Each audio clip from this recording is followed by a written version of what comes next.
Mes bien-aimés dans le Seigneur, soyez bénis dans le nom puissant du Seigneur Yeshua HaMashiach. C'est avec une grande joie que j'échange avec vous tous les jours de la sainte parole du Seigneur, de la sainte parole du Seigneur, car c'est une parole qui donne la vie. Sans cette parole, nous sommes oisifs, nous sommes stériles sur cette terre des hommes. Les hommes cherchent des repères, les hommes cherchent d'autres hommes qui pourront les guider. Mais nous avons les regards fixés vers l'Éternel. Nous avons le regard fixé vers le Dieu très haut qui nous guide, qui nous donne la vérité. La vérité qui est Yeshua HaMashiach. La vérité qui est venue dans ce monde sous forme de lumière. Et les hommes n'ont pas reçu la lumière parce que leurs œuvres étaient mauvaises. Le Seigneur a été bon envers nous. Depuis le temps des prophètes, il a envoyé toujours ses serviteurs vers les captifs. Les captifs sont ceux qui sont sous le joug de toutes sortes d'esprits malins. Les captifs des religions, les captifs des sectes, les captifs de toutes sortes de systèmes mis en place pour subjuguer les hommes, pour les rendre esclaves. Le Seigneur a toujours envoyé des hommes, ses serviteurs, les prophètes, pour donner un message aux captifs. Et même le prophète Ésaïe avait été envoyé aux captifs. Allez, dites à ceux qui ont le cœur brisé de se réjouir, qu'ils soient dans l'allégresse. Et ce merveilleux chant, ce merveilleux cantique, ce merveilleux passage des Écritures a été répété lorsque le Seigneur Yeshua est venu dans la nouvelle alliance. Et le Seigneur nous a donné une promesse. La même promesse qu'il avait donnée à Israël hier, il a répété à partir du Seigneur Yeshua HaMashiach. C'est pourquoi le Seigneur dira dans Ézéchiel 11, à partir du verset 16, il dit, c'est pourquoi tu diras, ainsi parle le Seigneur l'Éternel. Si je les tiens éloignés parmi les nations, si je les ai dispersés en divers pays, je serai pour eux quelque temps un asile dans le pays où ils sont venus. C'est pourquoi tu diras, ainsi parle le Seigneur l'Éternel. Je vous rassemblerai du milieu des peuples, je vous recueillerai des pays où vous êtes dispersés, et je vous donnerai la terre d'Israël. C'est là qu'ils iront, et ils en ôteront toutes les idoles et toutes les abominations. Je leur donnerai un même cœur, et je mettrai en vous un esprit nouveau.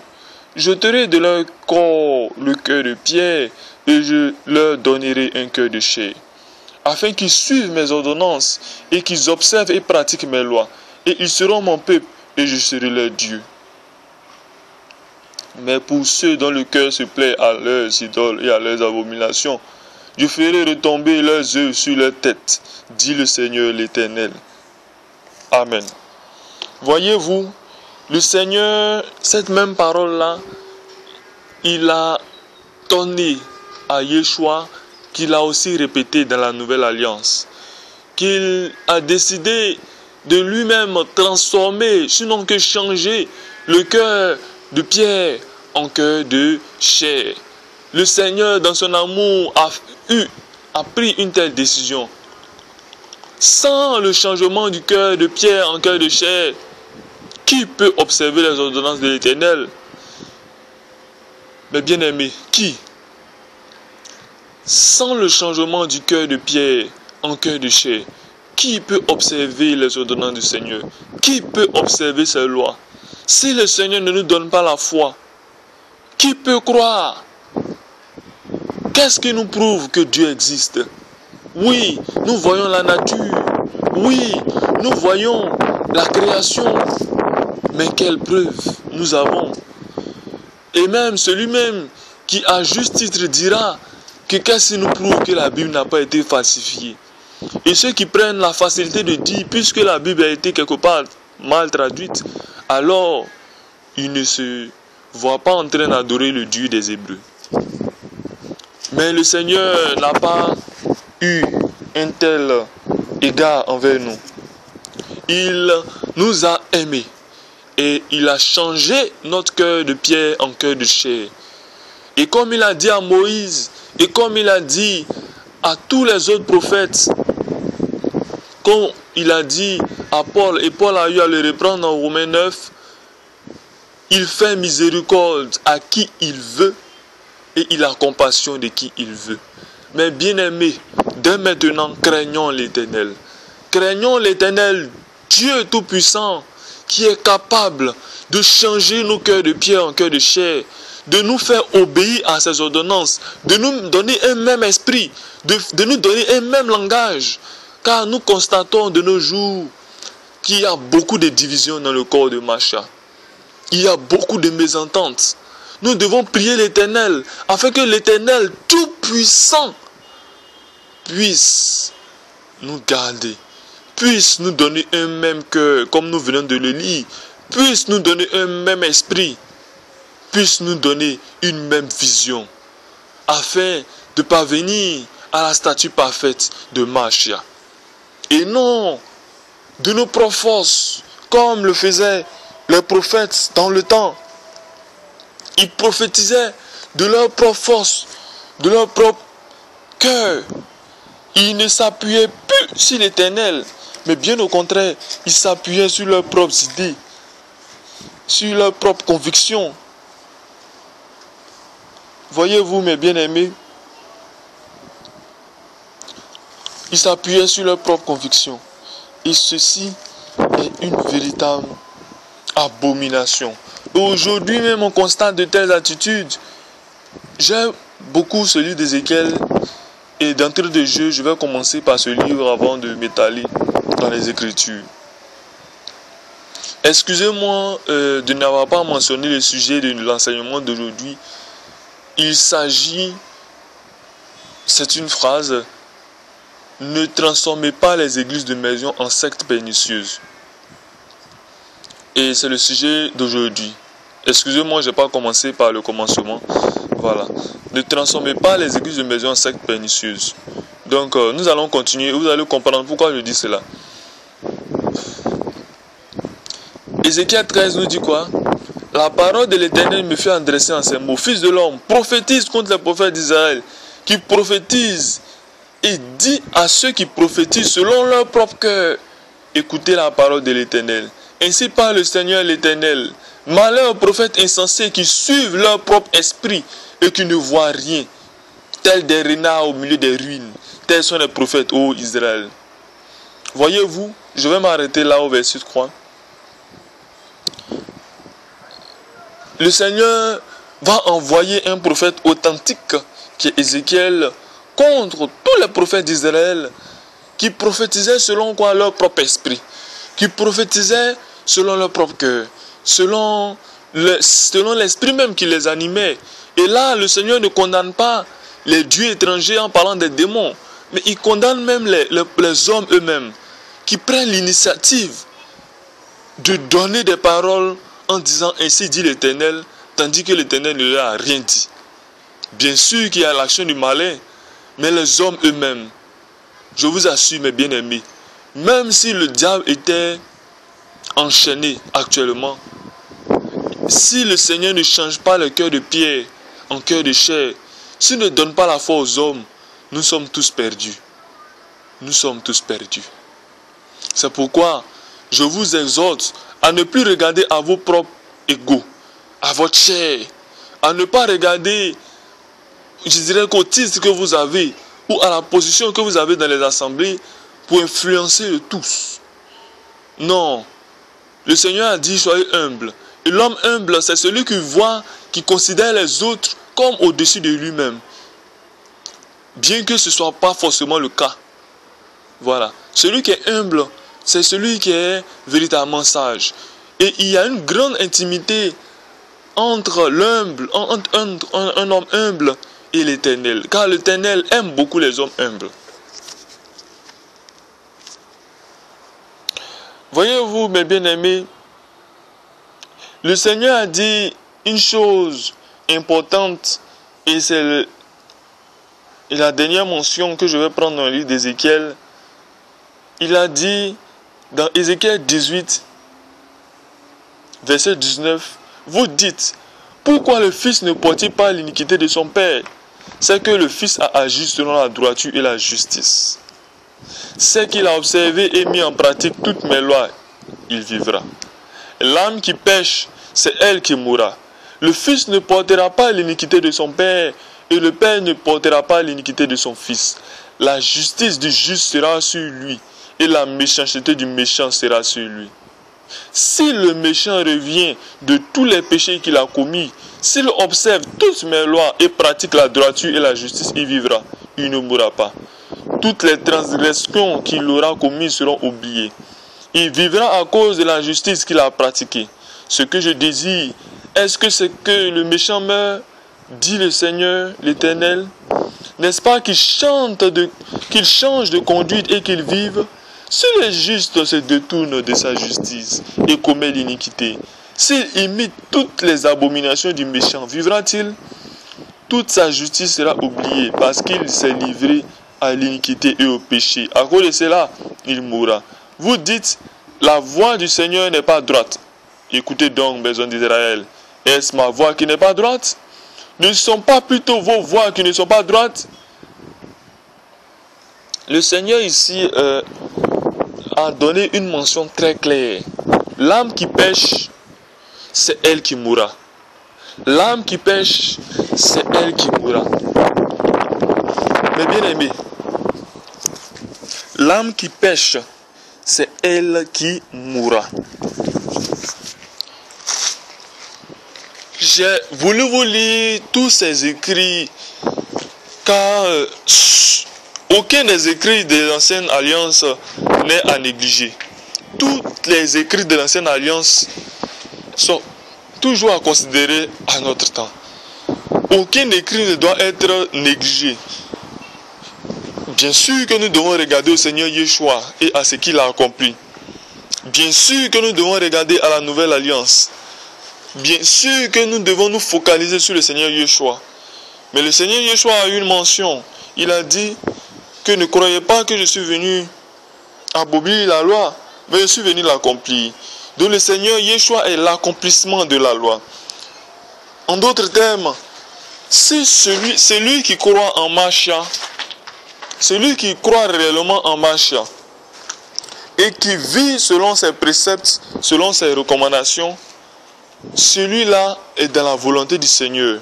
C'est comme s'il avait accompli toute la loi lui aussi. Voilà. Et maintenant, Pierre nous demande en 2 Pierre 1 maintenant de s'efforcer à faire le bien. Il est évident que, étant dans cet temps temporel parlant de notre corps, nous commettrons toujours le mal.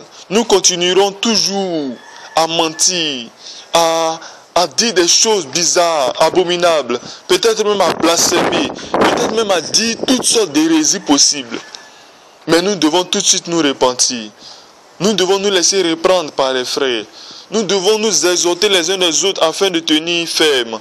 Mais nous ne devons pas être orgueilleux à un moment donné de notre marche et penser que nous sommes tous au-dessus de certaines personnes. Et j'espère que je ne serai jamais un homme orgueilleux.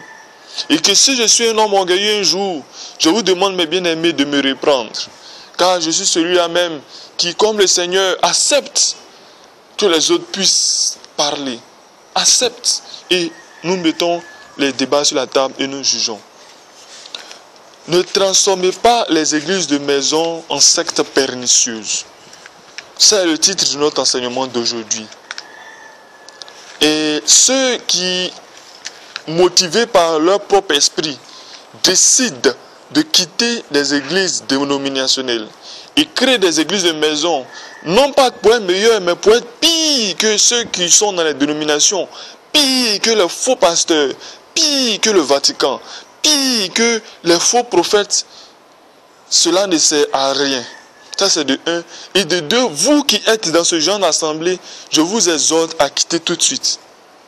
Vaut mieux être seul avec le Seigneur, toujours dans la méditation, que d'être dans une assemblée païenne où est vomi toutes sortes d'hérésies et d'abominations. Je ne dis pas de quitter une assemblée où un frère a fait une erreur. Car tout, comme je l'ai dit, nous faisons des erreurs. mais le Seigneur nous permet de nous reprendre. De nous-mêmes ou alors de notre frère qui nous donne, qui sonne la sonnette d'alarme et nous nous reprenons. Voilà. Il peut arriver et cela arrive. Mais pour celui-là même qui a l'habitude de dire des hérésies, de dire des abominations, de blasphémer, ça ne sert à rien d'être là. Car le Seigneur a dit dans le livre d'Osée qu'il existe, il peut être dans un lieu à un moment donné. Le Seigneur peut être dans vos assemblées à un moment donné, mais il va se retirer quand il va voir, quand il va constater que les hommes, les responsables n'agissent plus sous l'action de l'esprit, mais sous l'action de leur propre chair, sous la motivation de leur propre cœur et des cœurs de leurs épouses. Une fois qu'on atteint ce stade-là, sachez que le Seigneur n'est plus présent. Alors, ce lieu devient un lieu où est vomi toutes sortes de démons. Ça devient un lieu abominable. Mais bien aimés, nous allons énoncer certaines caractéristiques d'églises de maison qui se transforment en sectes pernicieuses. Et faites très attention. Si votre guide, votre responsable des églises de maison dans laquelle vous vous trouvez est dans l'erreur et vous constatez que l'une des caractéristiques pernicieuses que nous allons citer maintenant est conforme à son attitude, je vous exhorte à agir sagement. Comme le Seigneur a dit, soyez sages comme des colombes et prudents comme des serpents. Je vous exhorte à approcher cet homme, à l'exhorter afin qu'il change d'attitude. Mais s'il ne veut pas changer d'attitude, vaut mieux que vous soyez seul que d'être mal guidé. Car le Seigneur même l'a dit, si un aveugle conduit un aveugle, les deux tombent dans le trou. Que la parole du Seigneur soit bénie. Tout ce que nous faisons, nous sommes des soldats de la vérité. Nous sommes des soldats de Machia. Nous n'avons dans notre cœur aucun désir d'avoir la gloire des hommes. Aucun désir d'attendre des hommes qui nous élèvent, qui nous donnent des éloges. Non, mais nous cherchons plutôt la face de l'Éternel. Car celui qui a à l'abri du haut, tord alors du Tout-Puissant. Premièrement, première caractéristique, le recrutement. Si vous constatez que votre guide religieux, il permet, c'est-à-dire qu'il évangélise, il prêche, en touchant les points faibles des hommes, de certains hommes ou de certaines femmes, par des techniques d'accrochage ou par des thèmes attractifs, pour rappeler l'assemblée, il faudrait faire très attention. Et cet homme-là, qu'est-ce qu'il peut prêcher? Il peut prêcher par exemple le mariage. Venez prendre votre mariage. Venez prendre votre mariage. Ou alors il peut prêcher quoi? La bénédiction. Venez chercher la bénédiction. Comme si le Seigneur n'a pas béni ses enfants, vous ne bénissez pas ses enfants. Et les enfants du Seigneur, les serviteurs aveugles, aiment suivre ce genre d'hommes. Ils aiment toucher les points faibles. Et si votre guide religieux a de telles attitudes, si ces messages sont focalisés sur les points faibles des hommes et des femmes pour remplir son assemblée, alors il fait partie des mercenaires. C'est un homme dangereux. Il fait très attention. Tout ce que je vais vous dire, je vous demande comme des adultes spirituels, comme Paul a eu à le dire dans 1 Corinthiens 2, je vous demande de discerner. Discerner à travers ce que je vais vous dire et discerner à travers votre assemblée. Afin que vous ne soyez pas mourants, captifs. Parce que si vous êtes captifs, si vous vous laissez dans la captivité, quand le Seigneur viendra, il prendra ceux qui sont avec lui, qui sont demeurés dans la vérité. Et ceux qui seront restés dans le péché, il les laissera à leur propre compte. Et ils vivront toutes sortes de tribulations. Ceux qui pourront garder et qui ne recevront, ceux qui pourront lutter et qui ne recevront pas la marque de la bête, ceux-là aussi seront sauvés. Mais à quel prix? Le deuxième point très essentiel, et je vais vous dire, les points ne sont pas, je dirais que cumulatifs. C'est-à-dire que votre guide peut avoir l'une des caractéristiques ou l'autre, ou le tout ensemble.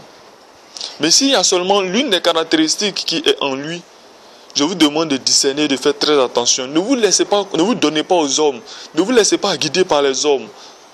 Tant de serviteurs de Dieu ont brisé le cœur des hommes. Et moi-même, je reconnais que j'ai aussi brisé le cœur des hommes hier. Et certainement même dans le silence, en disant certaines choses, je brise le cœur de certaines personnes. Mais le Seigneur sait que tout ce que je fais, c'est pour sa gloire.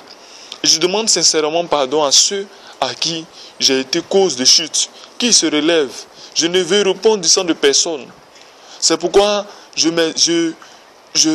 fais violence sur moi-même pour dire la vérité, pour exposer le mal. Le Seigneur a dit, tout ce qu'on vous dit en secret, criez-le à la lumière du jour. Et c'est ce que je fais.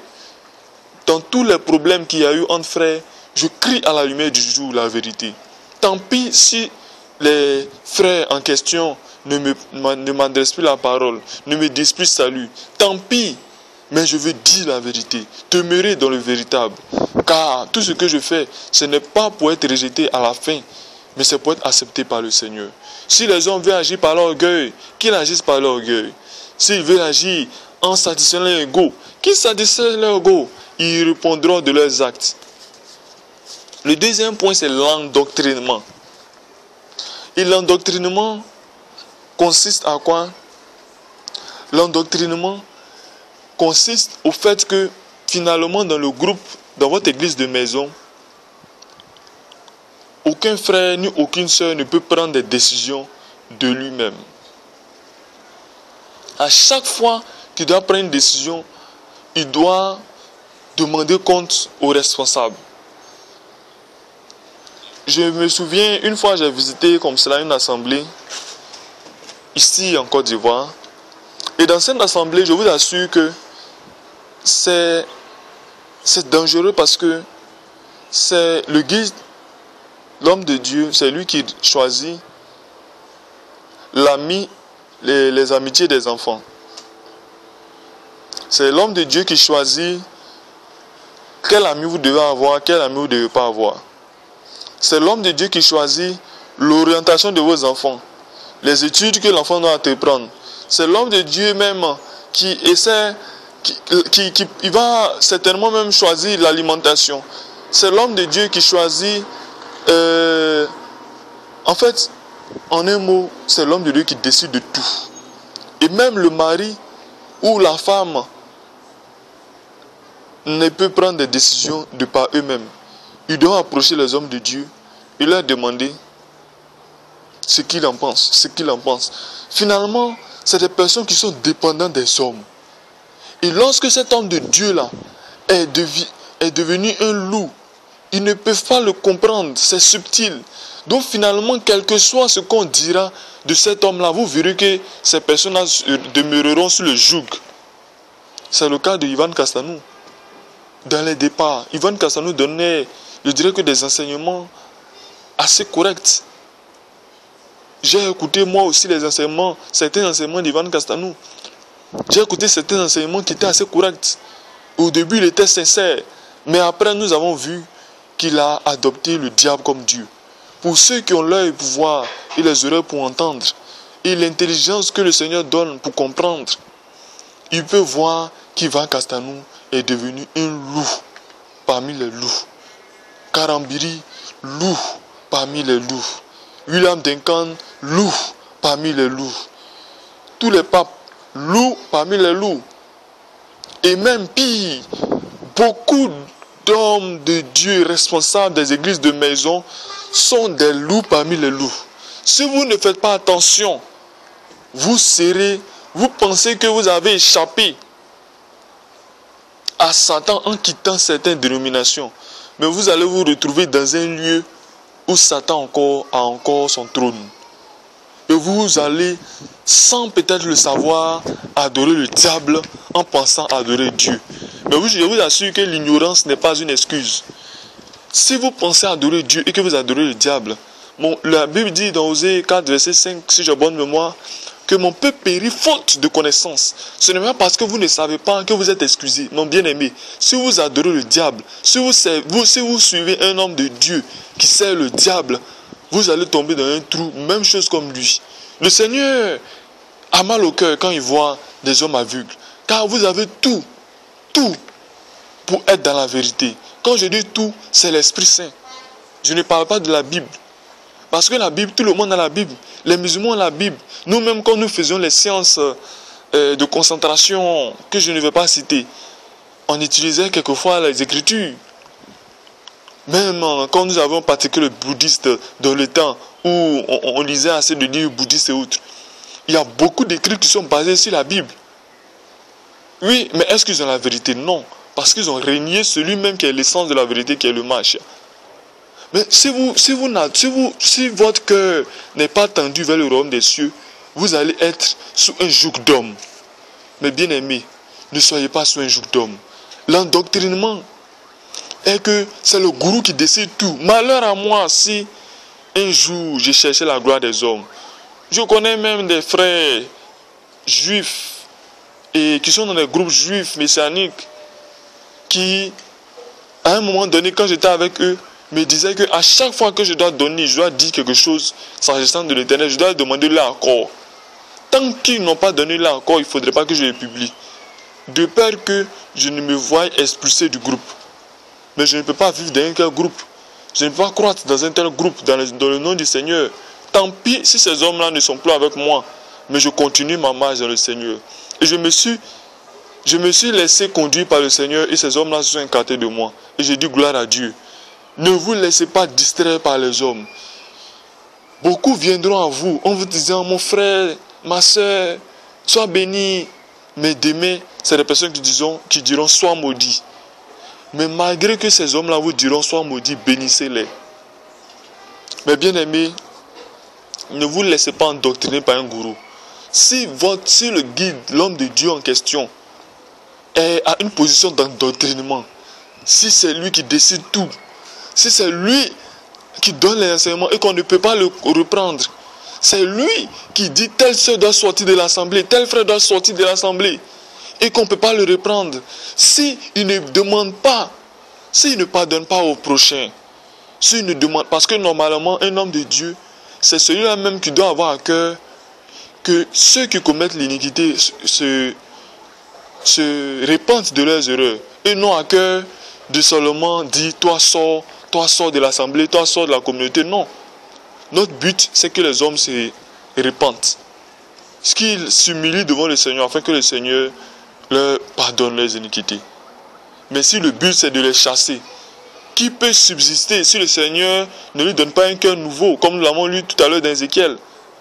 Qui peut demeurer dans la vérité si le Seigneur ne lui donne pas une foi, la foi? Si le Seigneur ne nous donne pas le même esprit, le même cœur, la même vision, quelle assemblée pourra subsister? Aucune assemblée ne pourra subsister. Si le Seigneur dans votre assemblée n'est pas le maître, votre assemblée ne pourra pas subsister. Vous verrez que les gens viendront, ils iront, beaucoup seront frustrés, l'assemblée va se briser et l'homme de Dieu va rester avec certains qui vont demeurer un peu comme ses suppôts. Et même d'autres vont demeurer dans cet art d'endoctrinement des autres. Nous ne donnerons aucun répit aux hommes et aux femmes qui sont sous leur joug. Ils les épuiseront comme les pharisiens.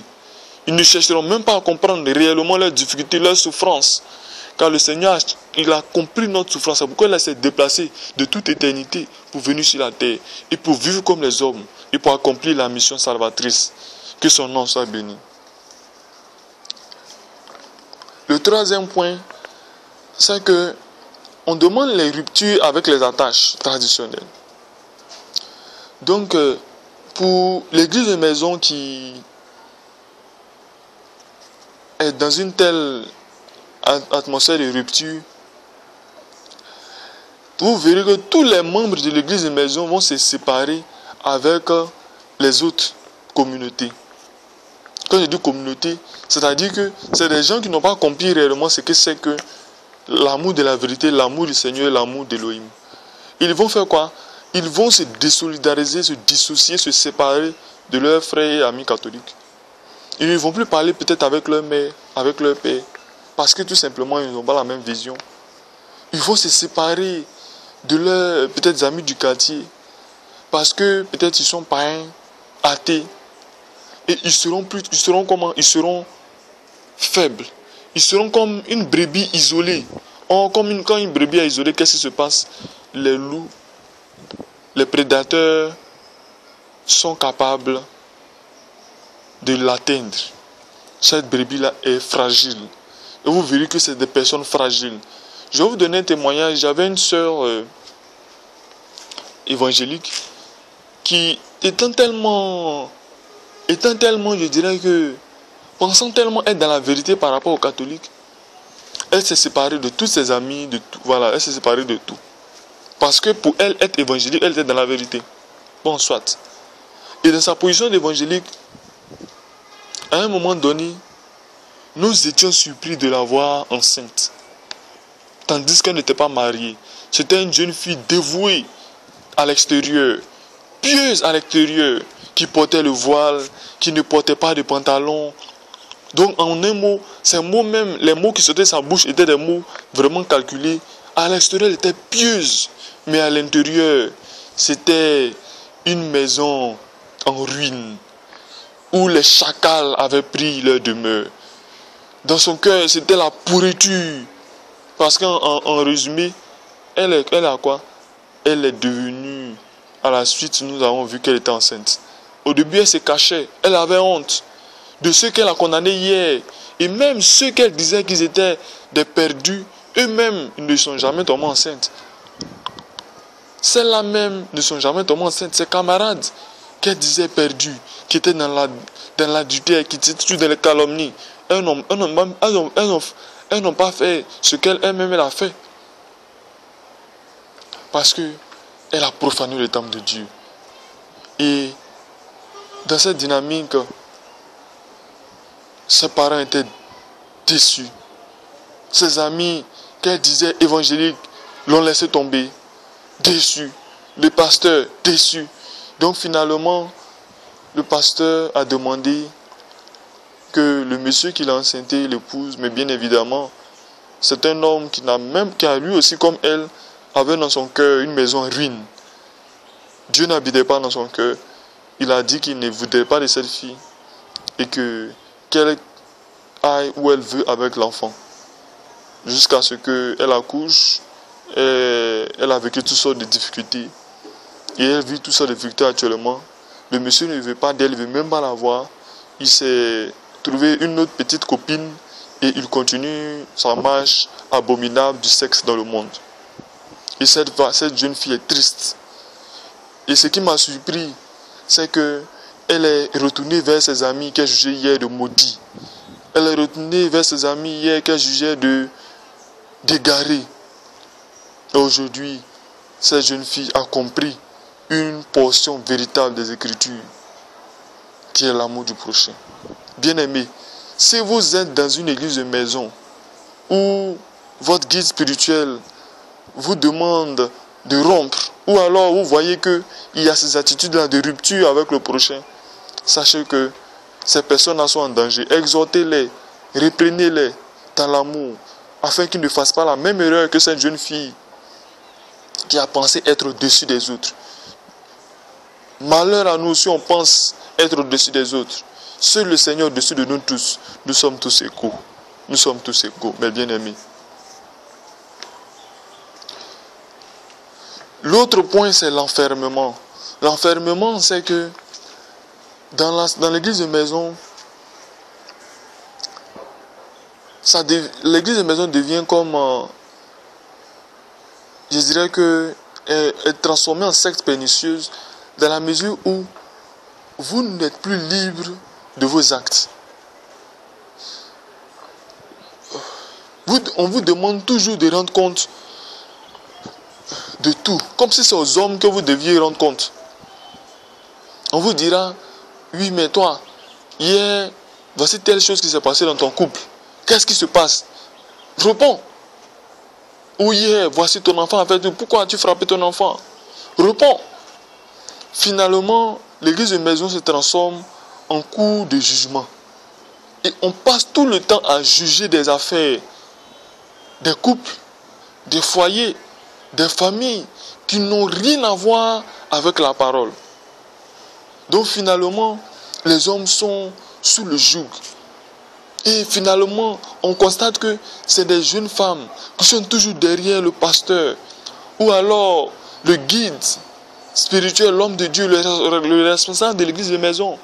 Ah frère, vraiment j'ai eu tel problème, prie pour moi. Ah frère, ces personnes-là même, ils ont perdu le sens véritable que le Seigneur habite en elles.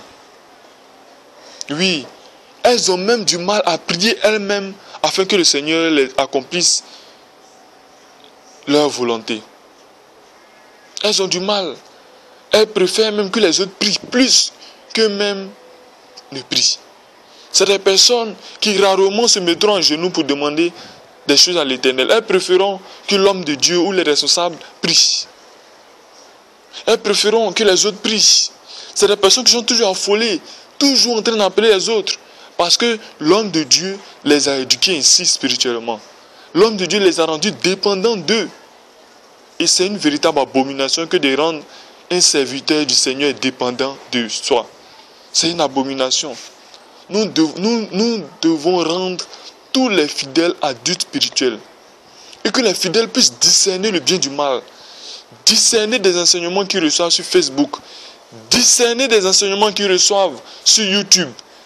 Discerner des enseignements, des livres abominables qui sont vendus partout, des livres chrétiens, qui sont bien souvent des livres sataniques, mais on met comme titre livre chrétien, tel pasteur, tel archibishop, tel guide ou tel responsable chrétien. Et même dans nos églises de maison, de plus en plus, je constate que les hommes écrivent des livres à l'image des pasteurs, à l'image des autres. Les églises de maison se transforment en camp de concentration, en joug. Et c'est finalement l'enfermement. On n'est plus libre, entre griffes, je mets libre, entre griffes de rien. Parce que cela ne veut pas dire que, bien évidemment, on a des comptes aussi à rendre à la communauté. Il y a des choses qu'on ne doit pas faire. Parce que si on est dans une assemblée, qu'on trompe son mari, et que l'église entend, l'église doit pouvoir te demander des comptes. Parce que c'est le nom de l'église, de la communauté de maison, c'est le nom de Macha que tu mets à terre, que tu blasphèmes. Donc quand l'église te demande des comptes, quand tu te répands, l'église se soutient, prie avec toi, demande pardon à ton mari pour que le foyer tienne. Mais si tu veux t'entêter, la communauté de maison, l'église de maison doit se séparer de toi. Parce que tu es animé d'un autre esprit. Je ne parle pas de cela, mais je parle plutôt d'une assemblée où on n'est plus libre de rien du tout. Oui, ça c'est vraiment très dangereux. Finalement, l'autre point que je vais noter, c'est que l'homme de Dieu, le responsable de l'église de maison, devient un manipulateur.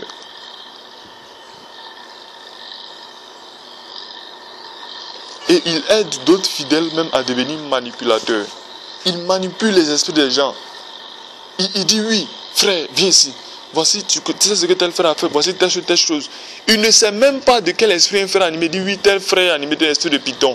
Parce que comme il a vu l'esprit de Python dans les Écritures, Paul ayant délivré une femme de l'esprit de Python, etc. On dit oui.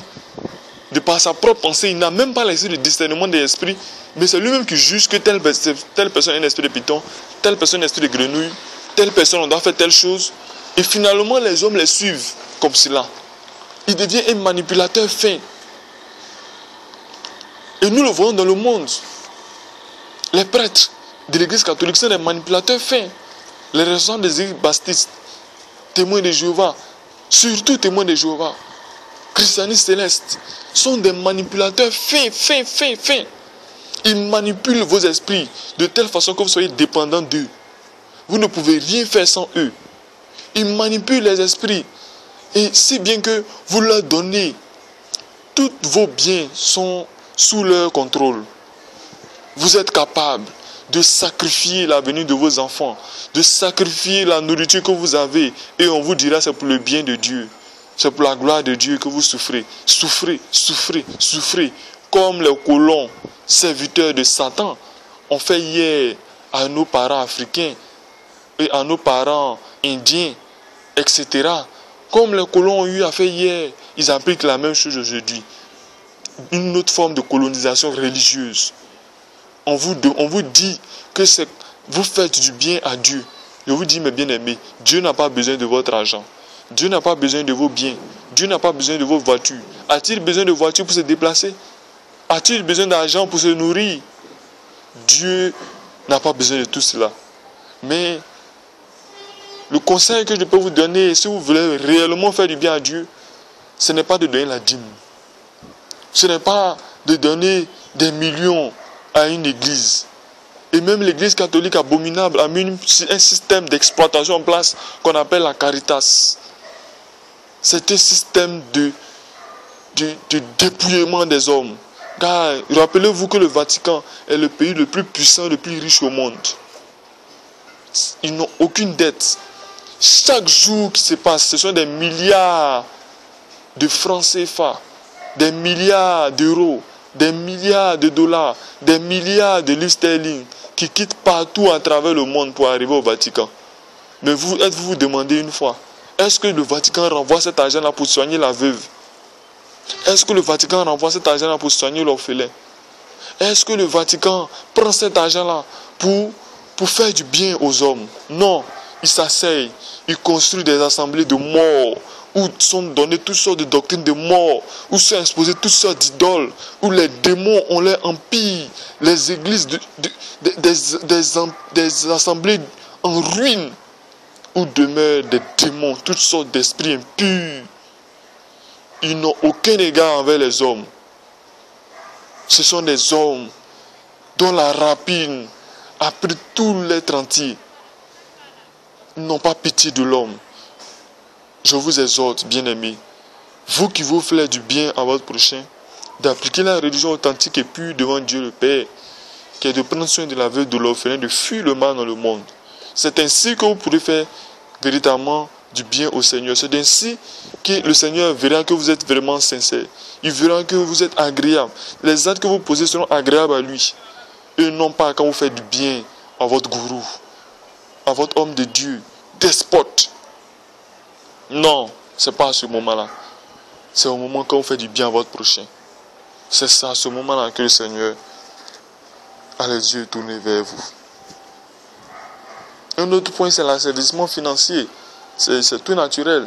Comme je l'ai dit, les hommes de Dieu vont vous dépouiller. Ils vont vous dire, oui, j'ai tel problème, tel frère, donne-moi.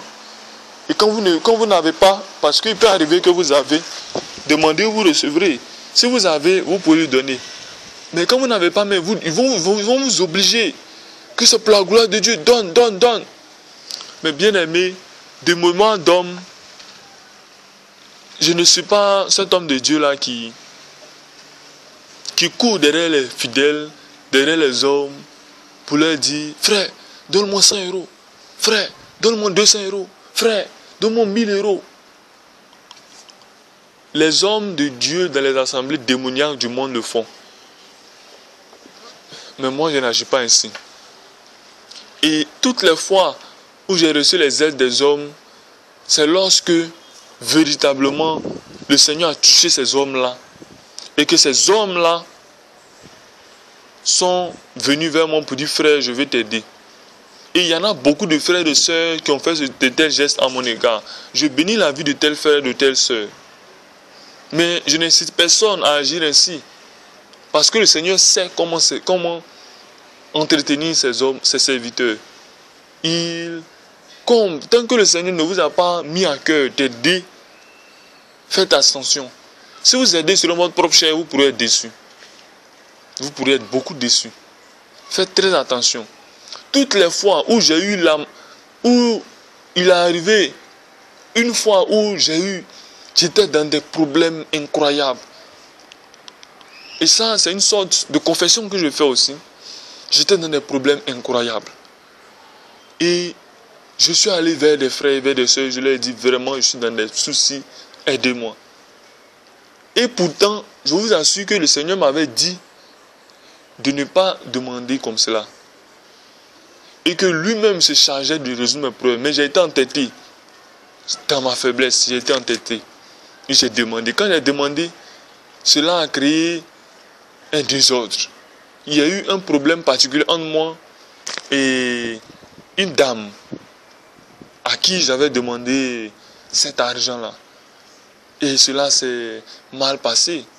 Je crois que dans le temps, si j'ai bonne mémoire, c'est le frère Georges qui a été, je dirais que celui-là même qui a résolu l'affaire.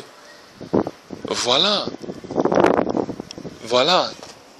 Et depuis ce jour-là, depuis cette erreur-là que j'ai faite, je n'ai plus jamais, j'ai compris réellement qu'il faut s'accrocher à l'Éternel et non aux hommes. Il faut s'accrocher à l'Éternel et non aux hommes. Il ne faut pas s'accrocher aux moyens des hommes, au bien des hommes.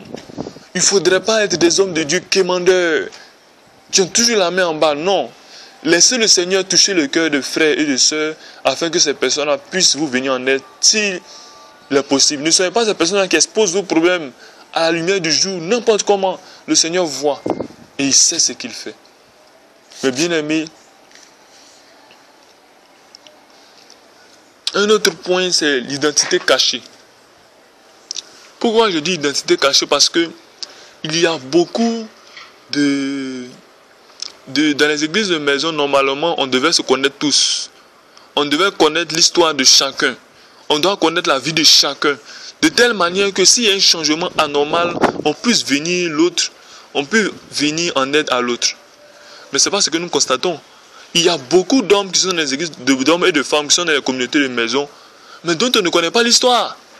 Ils viennent là, ils communient avec nous, ils prient avec nous, que ce soit sur Internet ou que ce soit dans nos assemblées même.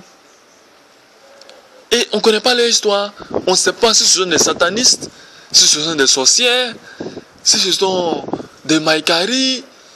Bref, on est là comme ça et on ne sait rien. Et même il y a des responsables même dont on ne connaît même pas l'histoire. Ils sont toujours peut-être dans les abominations, de la masturbation, de l'adultère, de la pornographie, mais on ne connaît pas l'histoire. Et c'est avec leurs mains impudiques qu'ils vont venir mettre sur le front des gens pour dire « je vous impose les mains ». Mais vous allez prendre toutes sortes de démons dans votre vie. Votre vie sera un désordre, un cafouillage. Donc à juste titre, je vous demande, mes bien-aimés, d'enquêter quelquefois sur les hommes de Dieu. Oui, et même sur vos frères et sœurs qui se disent frères et sœurs. Et si ce sont des loups, de les exposer. Mais par-dessus tout, je vous demande de beaucoup prier le Seigneur afin que le Seigneur vous révèle. Parce que même si vous ne faites pas, si vous n'avez pas de temps de faire les enquêtes, le Seigneur peut vous révéler l'identité méchante de certaines personnes qui se cachent derrière des loups, derrière une peau d'agneau. Généralement, un autre point, c'est une affaire de mœurs. C'est que dans l'assemblée, il y a des gens toujours qui sont dans la chair, qui vivent selon la chair. C'est des personnes qui continuent toujours de parler mal, qui continuent toujours d'insulter. On ne sait pas réellement quelle transformation que le marché a fait dans la vie d'une telle personne. Et même ceux qui ont connu cette personne hier ne voient pas de changement quand cette personne a dit qu'elle a connu le Seigneur et que le Seigneur l'a transformé. Si vous voyez une telle personne, demandez-lui de se repentir et d'accepter réellement le Seigneur. Car c'est selon la chair qu'elle adore le Seigneur et non selon l'esprit. Car les adorateurs que le Seigneur Père cherche, c'est ceux qui adorent en esprit et en vérité. Ce n'est pas ceux qui adorent selon la chair et qui crient tout le temps « Amen, Amen, homme de Dieu !» Homme de Dieu, tu as fait un bon enseignement. C'est merveilleux. Aujourd'hui, l'homme de Dieu était sapé. Il était bien habillé. Il avait une veste. Oui, aujourd'hui, il a crié. Oui, aujourd'hui, l'homme de Dieu, il a parlé. Il a dit la vérité. Et pourtant, c'est des personnes qui ne croissent pas spirituellement. Qui ne sont jamais nés de nouveau. Qui continuent toujours de parler mal. Et à chaque fois qu'on exauce une personne dit oui, j'attends, le Seigneur va me changer. Mais le Seigneur arrive bientôt. Quand il va te changer, si tu n'acceptes pas d'être changé maintenant, il faudrait sonner la sonnette d'alarme. Et même quand j'écoutais les dernières émissions sur internet d'un frère là, j'ai vu qu'il y a beaucoup de frères dans la chair et de sœurs dans la chair qui agissent ainsi. Et on les laisse parler. Normalement, de tels frères ne devaient pas donner la parole parce qu'ils ne sont pas nés de nouveau. On devait les laisser le Seigneur se transformer leur vie et qu'ils soient un témoignage pour les autres. Mais quand finalement ils viennent exposer leur méchanceté, leur orgueil, leur façon malsaine de s'adresser aux autres, quel témoignage donnons-nous aux païens? Quel témoignage donnons-nous à ceux qui quittent les communautés de maison? Qu'est-ce que je dis? À ceux qui quittent les églises dénominationnelles et qui viennent dans nos assemblées de maison. Quel témoignage pourrons-nous leur donner? Il y a des choses même qu'on ne fait pas dans les assemblées dénominationnelles qui commencent à naître dans les églises de maison. On vous constate dans les églises de maison que les femmes s'habillent n'importe comment. D'autres s'habillent en pantalon. D'autres même ne portent pas le voile. Certains même viennent avec les cheveux cafouillés. D'autres viennent dans les églises de maison avec des décolletés, avec des rouges à lèvres, kilométriques, des bijoux chers, pendant que les frères et les sœurs même souffrent de faim. Pendant que des frères et des sœurs souffrent de faim, des femmes, des dames peuvent venir avec des bijoux d'une valeur de 500 000. Des personnes, des bijoux de 1000 euros. Pendant que le frère a juste besoin de 50 euros pour payer sa maison. Et on dit qu'on est dans l'amour. Quel amour? Quel amour? Quand on finit, on dit amen, amen, amen. Ah frère bien-aimé, on se fait des bises et on retourne chez soi. Et on croit qu'on est en train d'adorer Dieu. Or, on est en train d'adorer le diable. On adore Dieu en esprit, en vérité. On adore Dieu dans les actions. À chaque fois que nous faisons du bien à notre prochain, comme nous l'avons déjà vu, à chaque fois que nous faisons violence sur nous-mêmes pour aider notre prochain, nous sommes en train d'adorer Dieu d'une certaine façon. Mais ce n'est pas dans la bouche qu'on adore Dieu. Il faudrait l'adorer en action. L'autre point, c'est la conception de la vérité, qui est un point essentiel dans les églises de maison qui commencent à être transformées en mensonges. Dans les églises de maison, on constate que finalement, des assemblées pensent être seules dans la vérité. Et que toutes les autres assemblées sont dans le faux, dans le noir. Toutes les autres assemblées sont obscurcies. C'est ce qu'on pense. C'est ce qu'on pense. Bien-aimés, si vous avez en esprit que c'est vous seul qui avez la vérité, c'est à vous seul que le Seigneur parle, et surtout si votre responsable, vos guides spirituels ont de telles attitudes, fuyez de tels hommes. C'est peut-être hier le Seigneur était avec eux, mais aujourd'hui le Seigneur n'est plus avec eux. Parce que c'est l'orgueil qui a animé leur cœur. Ils pensent qu'ils sont seuls à connaître la vérité. Ils pensent qu'ils sont les seuls à méditer la parole. Ils pensent que c'est à eux seuls Dieu parle. Ils sont ceux-là même qui décident et personne ne peut reprendre leurs décisions. Ils sont ceux-là même qui chassent, qui ne se soucient pas de la vie des uns des autres, qui ne se soucient pas de l'amour. Mais ils se soucient plutôt de se dissocier, de se désolidariser, de se séparer de sœurs et de frères quand ça leur chante. Et ils ne se soucient pas des uns et des autres, des discours des uns et des autres. Ils ne répondent pas, ils ne cherchent pas à échanger pour faire sortir la vérité d'une certaine affaire. Mais lorsque eux-mêmes ils décident, ils considèrent que c'est comme si c'est Dieu qui avait décidé. Ils prennent quelques versets pour appuyer et ils sont dans leur logique jusqu'à la fin. Et d'autres frères et d'autres sœurs qui ne sont pas adultes spirituels les suivent. Et sont avec eux. Amen. Vraiment frère. Vraiment tu as bien fait. Ou mes sœurs. Vraiment tu as bien fait. Tu as bien parlé. C'est celui-là. C'est faux. Faisons attention. Faisons très très très très attention. Faisons attention mes bien-aimés. Pour ne pas nous retrouver disqualifiés.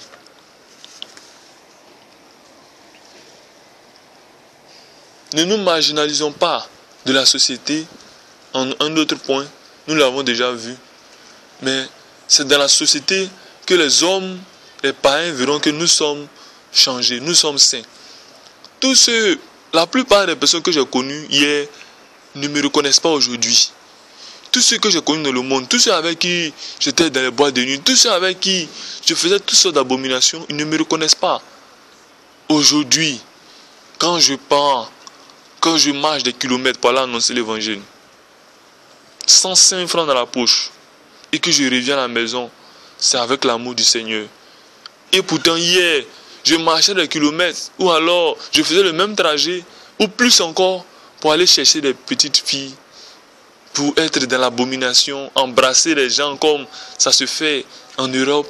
Parce que je croyais que c'était la mode. Je croyais que c'était bien dans la rue, prendre une fille comme ça, l'embrasser, tripoter une fille dans le noir. Tout ça, je croyais que c'était bien. Même l'habillement des top modèles, mettre les musiques des rappeurs dans mon téléphone, des hip-hopiens, toutes sortes de rumba abominables, musique classique ou autre. Je croyais que je faisais du bien. Je croyais que je me faisais du bien. Je croyais que c'est la vérité parce que je ne savais pas que le mal, le diable, haïssait tellement les hommes. Et que c'est lui qui ingérait ce genre de choses dans la vie des hommes. La destruction. Mais quand le Seigneur m'a repris, les autres ne me reconnaissent pas. Même ceux qui disent que véritablement il a changé, qui ont du mal à accepter mon changement, reconnaissent que véritablement que je suis avec le Seigneur. Oui, c'est de tels actes, c'est de telles attitudes que nous devons avoir. Je continue de faire du bien à veuve et à l'orphelin. Je continue de faire des dons. Même quand il s'agit du catholique, même quand il s'agit d'un païen, je n'hésite pas à faire du bien à mon prochain. Parce qu'il ne s'agit pas de faire du bien seulement aux frères. Et ça, c'est ce que nous constatons dans les églises de maison, dans sectes, qui se sont transformées en sectes pernicieuses. Les frères et les sœurs se font du bien à eux seuls. Ils se saluent entre eux. Le Seigneur a dit aux pharisiens, mais à quoi ça sert? Aux Juifs, à quoi ça sert si vous saluez entre vous et que vous ne saluez pas vos ennemis? Les pharisiens n'agissent-ils pas ainsi? Les gens de mauvaise vie n'agissent-ils pas ainsi? Saluez vos ennemis. Et même plus, bénissez-les. C'est ainsi que nous devons agir. Un point très essentiel que vous devez constater dans une église, communauté de maison qui s'est transformée en secte, c'est la fin du monde, l'Apocalypse. Tout homme, toute femme qui prophétisera le jour exact de la fin du monde est inspiré par Satan. Car le Seigneur a dit que vous ne savez ni le jour ni l'heure, mais le Fils de l'homme arrive et il viendra. Et même il a eu la latitude de dire cette parole énigmatique, de dire même le Fils ne le sait pas, seul le Père le sait. C'était une parole énigmatique. Pas parce qu'il ne le savait pas, mais pour dire aux apôtres qu'il n'est pas de votre ressort de vous intéresser à cette chose. Tout ce que vous demande, demeurez dans la vérité. Voilà ce qui est la vérité, le véritable. Toute personne, je vous le dis, toute personne qui prophétise la fin du monde, la date exacte, par des savants calculs, par des raisonnements, comme a eu à le faire certains frères des communautés de maison, à l'image de William Aaron Branham, à l'image de Joseph Smith, à l'image des Mayas, à l'image de tous les scientifiques de notre ère, en parlant du 21 décembre 2012, à l'image de beaucoup encore qui se sont entêtés et qui ont qualifié, qui ont dit que la fin du monde c'est en 2064. D'autres même ont dit que c'est en 2014. D'autres disent que c'est en 2015. Toutes ces faussaires qui prophétisent sur la fin du monde, il ne faut pas les suivre. Non. Parce que finalement, ça devient une obsession pour vous. Vous n'arrivez plus à dormir. Vous n'arrivez plus à penser. Et vous n'arrivez plus à vivre la vie réellement du Seigneur Machia. Le Seigneur nous a donné une vie pour avoir la paix du cœur. Malgré toutes les épreuves, toutes les tribulations que nous vivons sur cette terre, nous devons avoir la paix du Machia en nous. Pas vivre de façon obsessionnelle. Et tous les jours de notre vie, nous devons les vivre comme si c'était le dernier. On ne doit même pas attendre que la fin arrive. Le Seigneur a dit qu'il viendra comme un voleur. Qui sait quand il mourra? En traversant la route, en empruntant le métro, en prenant un avion. Qui sait quand il mourra? Avant même que la fin n'arrive, beaucoup de nous mourront. Peut-être même moi-même, je ne serai plus de ce monde. Mais nous devons avoir à cœur de toujours avoir la parole du Seigneur en nous, avec nous et pour nous, pour notre bien. Afin que même quand nous ne serons plus de ce monde, nous serons dans la joie. Voilà la vérité. Et non, ce n'est pas de courir derrière les dates de fin du monde.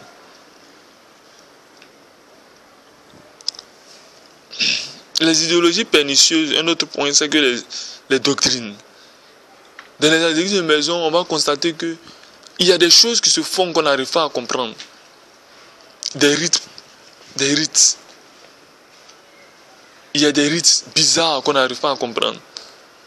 On constate qu'il y a des fois où les histoires de maison commencent à prendre de l'huile et mettre sur la tête des gens. Ils bénissent des objets avec de l'eau. On n'arrive pas à comprendre ce qui se passe. S'il s'agit de l'action de l'Esprit Saint, tant mieux. Nous ne pouvons pas juger Dieu. Car l'Esprit Saint et l'Esprit est un instrument de Dieu, d'Élohim. Mais faisons très attention à ce qui se passe dans nos assemblées de maison. Faites très attention. Ce que nous constatons aussi, il y a des copinages qui sont dans les assemblées de maison. On constate que les responsables spirituels aiment écouter plus telle personne par rapport à telle autre personne. Et il y a des personnes à qui on n'aime pas donner la parole parce qu'on trouve qu'ils parlent trop. Parce qu'on trouve que peut-être les paroles qu'ils disent, que certaines personnes disent est trop vrai. Ou qu'elles ne cadrent pas avec nos visions. Non. Que tout le monde puisse élever la voix, parler. Et que les autres puissent juger. Afin que tout le monde arrive à parvenir à la statue parfaite de Christ. Mais si nous faisons un distinguo entre les hommes, entre les femmes, entre les frères, nous ne sommes pas de Dieu. Non. J'ai tenu à donner cet enseignement afin que chacun fasse attention à là où il se trouve. Ne pensez pas que parce que vous avez quitté les églises dénominationnelles, vous avez tout gagné, vous êtes en sécurité. Non. Vous serez toujours en sécurité avec le Mashiach. Chaque fois que vous serez en accord avec l'Esprit Saint, avec les Écritures, chaque fois que vous ferez du bien au prochain, chaque fois que vous mettrez en application sa parole, vous serez en accord avec lui. Voici l'essentiel. Mais si vous constatez que dans l'église de maison dans laquelle vous trouvez se transforme en secte pernicieuse, fuyez cette église de maison. Vaut mieux pour vous être seul que d'être dans de tels endroits. Parce que même Dieu jugera pirement de telles assemblées. Parce qu'ils vont agir. Ils vont détruire l'espoir des hommes qui auront quitté. Et ce sera même pareil aux pharisiens. Le Seigneur dit, vous pharisiens, vous parcourez toute la terre pour envoyer un fidèle dans votre religion. Et quand vous l'avez obtenu, vous lui faites mériter 2 fois plus l'enfer plus que vous. Pourquoi? Parce que les fidèles désobéissent dans l'ignorance. Alors que les autres, ils désobéissent dans l'ignorance. Ils désobéissent dans la connaissance. Oui, si quelqu'un désobéit dans la connaissance, il sait où il va. Quand quelqu'un vend son âme au diable, il sait que quand il va quitter ce monde-là, ce n'est pas pour entrer dans le royaume des cieux. Un chanteur abominable, la fouine, pouvait dire dans l'une de ses chansons que lorsque je rentrerai même si j'entrerai dans le paradis, je crois que je ne connaîtrai personne là-bas. Parce que lui-même, il sait qu'il a vendu son âme au diable. C'est un rappeur français. Je passe sur. Et il y a beaucoup comme ça d'hommes qui savent très bien quand ils quittent dans ce monde, ils ne vont pas entrer dans le royaume des cieux. Par rapport à eux-mêmes, les actions qu'ils ont menées sur cette terre. Et parce que, bien sûr, comme Judas, ils ne croient pas à la miséricorde du Seigneur Dieu Tout-Puissant. Et parce que la culpabilité de leur cœur a envahi toute leur âme comme un poison destructeur, comme un venin de serpent. Nous croyons à la miséricorde, nous gardons l'espoir. L'espoir dans l'assurance de notre salut. Nous courons vers le but, nous gardons la foi, afin que nous ne soyons pas disqualifiés.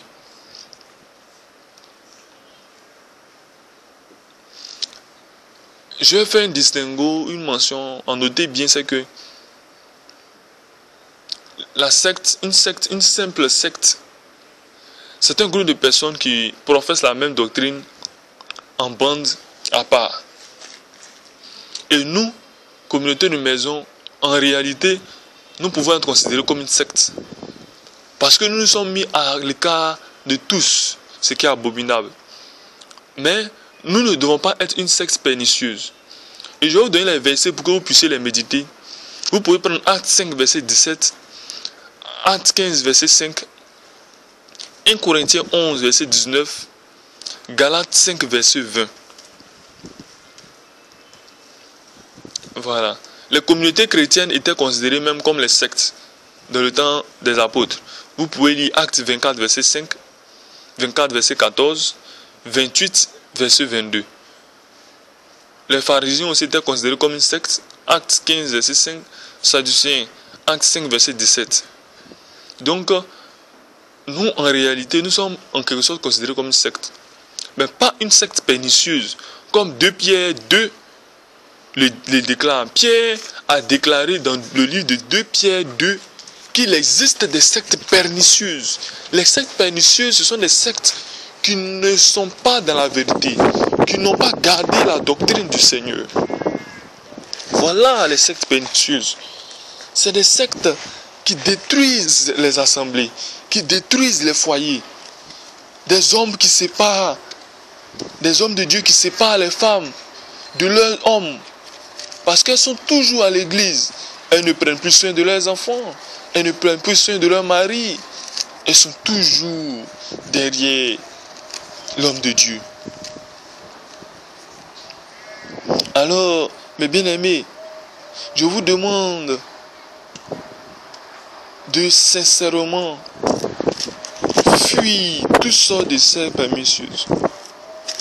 Et nous allons lire le livre de 2 Pierre 2 et vous allez voir comment Pierre nous a mis en garde contre ces sectes pernicieuses-là. Et faites attention, comme je l'ai dit, votre communauté de maison peut facilement se transformer en secte pernicieuse. Et là, faites très attention. Parce que vous allez croire que vous allez quitter les dénominations, mais le diable ne vous accordera aucun répit. La Bible nous dit qu'il rôde autour de nous comme un lion rugissant, cherchant qui dévorer, sachant qu'il a peu de temps. 2 Pierre 2. Il y a parmi le peuple de faux prophètes, et il y aura de même parmi vous de faux docteurs qui introduisent des sectes pernicieuses et qui, reniant le maître qui les a rachetés, attireront sur eux une ruine soudaine. Plusieurs les suivront dans leur dissolution et la voix de la vérité sera calomniée à cause d'eux. Par cupidité, là je vais faire une mention. Beaucoup de divisions entre frères a pour base la cupidité. Cupidité. Beaucoup de frères se désolidarisent d'autres frères par cupidité. Parce qu'ils reçoivent de fortes sommes d'argent pour continuer leur œuvre. Ils ne veulent plus aussi que leurs autres frères reçoivent les mêmes sommes pour continuer leur œuvre. La cupidité. Parce qu'ils sont orgueilleux. Parce qu'ils sont remplis de toutes sortes de convoitises. Ils ont changé l'adoration véritable de notre Seigneur Yeshua en adoration de Mammon, en adoration de Belzébul, de Satan. Bien-aimés, prions pour de tels frères qui par cupidité agissent. Et ce sont des hommes habiles à tromper les hommes, les autres hommes. Faites très attention. Continuons. 3, verset 3, 2 Pierre 2, verset 3. Par cupidité, ils trafiqueront de vous au moyen de paroles trompeuses et que menace depuis longtemps la condamnation et dont la ruine ne sommeille point. Car si Elohim n'a pas épargné les anges qui ont péché, mais s'il les a précipités dans les abîmes de ténèbres et les réserve pour le jugement, s'il n'a pas épargné l'ancien monde, mais s'il a sauvé Noé, lui, 8e, ce prédicateur de la justice, lorsqu'il fit venir le déluge sur un monde d'impies, s'il a condamné à la destruction et réduit ensemble les villes de Sodome et de Gomorrhe, les donnant comme exemple aux impies à venir, et s'il a délivré le juste Lot, profondément attristé de la conduite de ces hommes, sans frein dans leur dissolution, car ce juste qui habitait au milieu d'eux tourmentait journalièrement son âme, juste à cause de ce qu'il voyait et entendait de leurs œuvres criminelles. Le Seigneur sait délivrer de l'épreuve les hommes pieux et réserver les injustes pour être punis au jour du jugement. Ceux surtout qui vont après la chair dans un désir d'impureté et qui méprisent l'autorité. Audacieux, arrogants, ils ne craignent pas d'injurier leur gloire, tandis que les anges supérieurs en force et en puissance ne portent pas contre elles de jugement injurieux devant le Seigneur. Mais eux, semblables à des buttes qui s'abandonnent à leur penchant naturel et qui sont nés pour être prises et détruites, ils parlent d'une manière injurieuse de ce qu'ils ignorent et ils périront par leur propre corruption. Recevant ainsi le salaire de leur iniquité, ils trouvent leur délice à se livrer au plaisir en plein jour, hommes tarés et souillés. Ils se délectent dans leur tromperie en faisant bonne chère avec vous. Là, je vais faire une pause. Si vous voyez un homme qui se trouve dans la communauté de maison, qui embrasse son épouse devant les autres frères, c'est un homme qui laisse sa chair dominer son esprit. Exhortez-le qu'il change de comportement. Si vous voyez une sœur qui s'assoit de façon maladroite en écartant les cuisses dans une assemblée de maison, de façon honteuse, et qu'elle n'a pas honte, faites-la sortir de l'assemblée. Si vous voyez aussi un frère qui s'assoit et qui parce que peut-être il fait chaud, ou même parce qu'il a trop froid, se déshabille, ou bien laisse faire entrevoir certaines zones de son corps pour séduire, mettez-le dehors, même s'il s'agit du guide spirituel. Si vous voyez vos guides spirituels qui sont attirés plus par les choses d'en bas que par les choses d'en haut, exhortez-le afin qu'il se reprenne. Car malgré qu'il est votre responsable, il n'est pas Elohim, il n'est pas Dieu. On peut le reprendre. Paul a dit, exhortons-nous les uns les autres. Prions les uns pour les autres. Et même Paul, qui ne se voyait pas grand que les autres, demandait qu'on prie bien souvent pour lui-même. Parce que la prière du juste a une grande efficacité. Ce n'est pas parce que vous êtes responsable d'une communauté, ce n'est pas parce que vous êtes homme de Dieu qu'on ne doit plus prier pour vous et c'est vous qui devez prier pour tout le monde. Non! Si vous agissez ainsi, c'est que vous n'êtes pas dans la vérité. On continue. Au verset 14. Ils ont leurs yeux peints d'adultère et insatiables de péché. Ils amorcent les âmes mal affermies. Ils ont le cœur exercé à la cupidité. Ce sont des enfants de malédiction. Vous voyez encore la cupidité. Ça fait la deuxième, la troisième fois que Pierre reprend la cupidité dans ce verset-là. Voilà. Parce que c'est des personnes qui ont le désir de s'enrichir. L'argent, l'argent, l'argent. Et même, comme nous l'avons vu, il y a des personnes qui n'ont pas le désir de s'enrichir, mais qui se laissent facilement tromper par l'esprit de l'erreur, par l'esprit du faux prophète, qui agit puissamment aujourd'hui, à travers même, déjà à travers les fils de la perdition, mais aussi à travers ceux qui sont des hommes de Dieu véritables, parce qu'ils ne font pas attention, parce qu'ils ne crient pas gare. Faisons attention, je vous demande même moi aussi de me surveiller. Parce que l'esprit du faux prophète, si je suis faible, peut agir en moi et je vais dire des bêtises.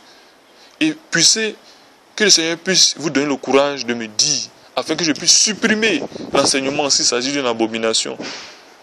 Maintenant, si je suis dans le tort, et que je suis convaincu du tort, priez maintenant afin que le Seigneur maintenant change le cœur de pierre en cœur de chair, comme nous l'avons vu dans Ézéchiel.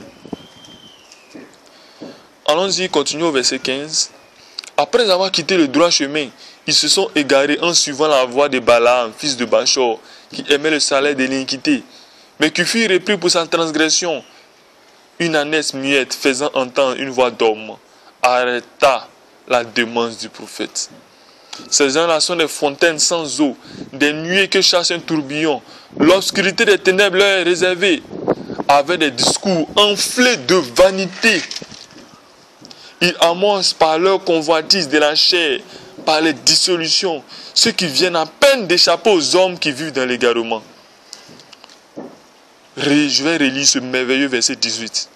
Parce que beaucoup de nos hommes de Dieu, beaucoup de nos frères, responsables d'église de maison, agissent ainsi. Ils ne font même pas attention aux hommes et aux femmes qui viennent tout juste d'échapper aux églises babyloniennes, au système maudit des assemblées babyloniennes qui se trouvent dans le monde. Toutes les religions y compris. À peine ces personnes sortent pour nous rejoindre dans la doctrine véritable, que ces hommes-là les chassent pour une raison ou pour une autre. Ils ne cherchent même pas à les garder.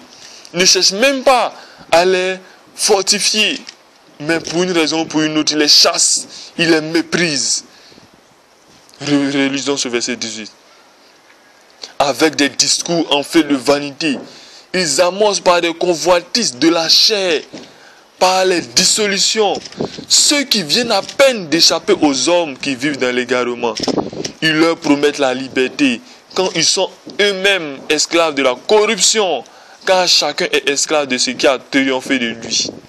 Vous voyez, eux-mêmes ils sont esclaves et ils veulent donner la liberté aux autres. Oh, eux-mêmes ils sont esclaves. On continue. En effet, si après s'être tiré des souillures du monde par la connaissance du Seigneur et Sauveur Yeshua, ils s'engagent de nouveau et sont vaincus, leur dernière condition est pire que la première. Car mieux valait pour eux n'avoir pas connu la voie de la justice que de se détourner après avoir connu du saint commandement qui leur avait été donné. Il est arrivé ce que dit un prophète vrai. Le chien est arrivé et retourné à ce qui avait vomi. Et la truie lavée s'est vautrée dans le bourbier. Je reprends. Le chien est retourné à ce qu'il avait vomi. Et la truie lavée s'est retournée dans le bourbier. La truie, je crois que c'est la femelle du cochon ou du porc. 2 Pierre a été clair. Faisons attention à nous-mêmes. Faisons attention aux uns aux autres. Je reconnais que moi, et comme tous les autres, nous ne sommes pas saints. Nous reconnaissons que nous péchons tous les jours. Et même la Bible dit que le juge pèse 7 fois. Mais il y a des erreurs qu'il ne faut pas faire. Il ne faut pas être sous des scandales pour les autres. Il ne faut pas jeter ceux qui viennent à peine de sortir des systèmes démoniaques, babyloniens de ce monde. Les jeter comme si c'était des pourritures. Mais il faudrait prendre soin d'eux par amour, dans la sagesse. Si votre homme de Dieu n'agit pas ainsi, et s'il est prompt à condamner, à châtier, à frapper, il n'est pas digne d'être responsable de communauté, digne d'être guide d'une église de maison. Qu'il soit lui-même chassé parce qu'il n'est pas juste, parce qu'il n'a pas l'amour du Seigneur, parce qu'il n'est pas dans le véritable. Oui, il est vrai que nous devons exposer le mal, mais entre frères, il faudrait qu'on se reprenne les uns les autres. On ne nous dit pas de chasser très vite un frère, mais de le reprendre. Et maintenant, lorsque ce frère-là ne veut pas être repris, à partir de ce moment-là, on considère que tous les fruits de l'arbre qu'il comporte est maudit. Tous les fruits, sont maudits et il faudrait même découper l'arbre et le jeter.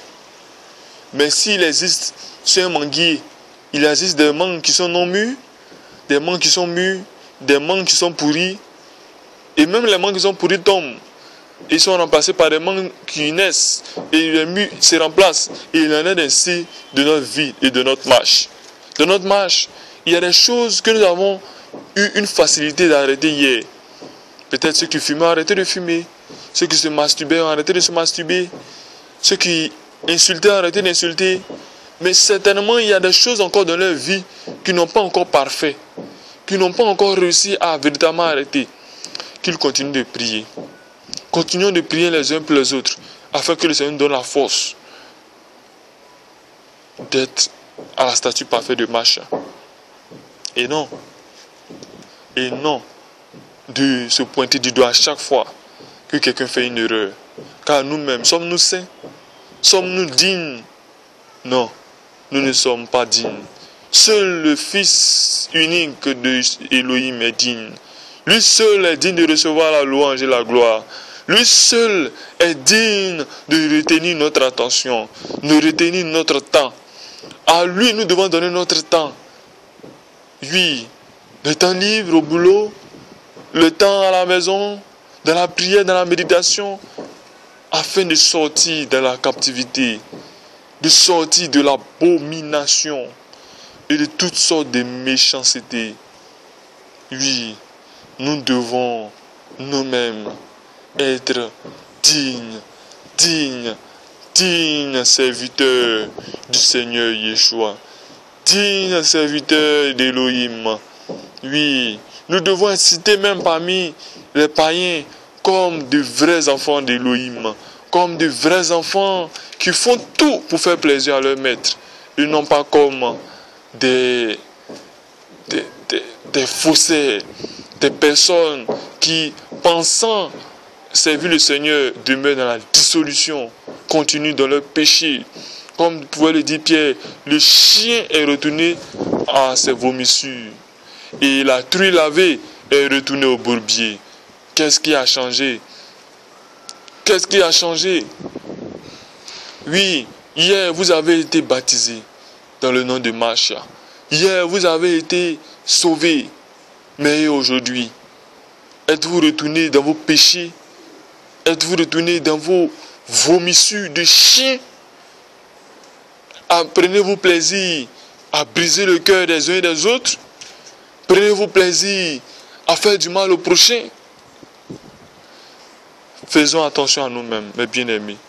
Que le Seigneur marche à prendre pitié de nous. Qu'il vous fortifie. Qu'il nous fortifie. Et le jour de notre mort, qu'il prenne pitié de nous. Amen.